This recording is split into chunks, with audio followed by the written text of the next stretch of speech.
এক সাহাবীর নাম সাদ বিন মুয়াজ। কি নাম? নবী করিম সাল্লাল্লাহু আলাইহি ওয়াসাল্লামের সাথে একদম ডান হাত হয়ে যুদ্ধ করেছেন দীর্ঘদিন। বদর তিনি বীর সেনা, উহুদের বীর সেনা, ঠিক আছে। খন্দকের যুদ্ধেও বীর বিক্রমে যুদ্ধ করেছেন। তিনি আনসার সাহাবী, একদম মদিনার নেতা সাহাবী। সব সাহাবী কিন্তু একরকম নন। কেউ ছিলেন নেতৃস্থানীয় সাহাবী, তিনি ছিলেন একজন নেতৃস্থানীয় সাহাবী, ঠিক আছে।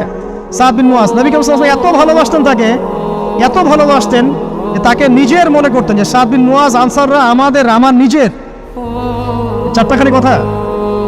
এই সাহাবীর খন্দকের যুদ্ধে এই যে হাতের এই দিকে, সম্ভবত হাতের এই রগের মধ্যে একটা তীর এসে লাগে এখানে, এবং তীরটা তিনি বের করতে গিয়ে রক্তটা ছিঁড়ে যায়। এরপর ফিনকি দিয়ে রক্ত বের হওয়া শুরু হয়। চিকিৎসা করে রক্ত বন্ধ করা যায় নাই, এবং এই রক্তের প্রবাহিত রক্তেই আল্লাহর ইচ্ছায় তিনি শাহাদাত বরণ করেন, তিনি ইন্তেকাল করেন। নবী করিম সাল্লাল্লাহু আলাইহি ওয়াসাল্লাম প্রচণ্ড ব্যথিত হন, মানে মনটা তার খুব নরম হয়ে যায় সাদ বিন মুয়াজ রাদিয়াল্লাহু আনহুর জন্য। তো এই সাহাবীর যখন জানাজার নামাজ পড়ানো হচ্ছে, নবীজি বলছেন 70,000 ফেরেশতা তার নামাজে অংশ নিয়েছে।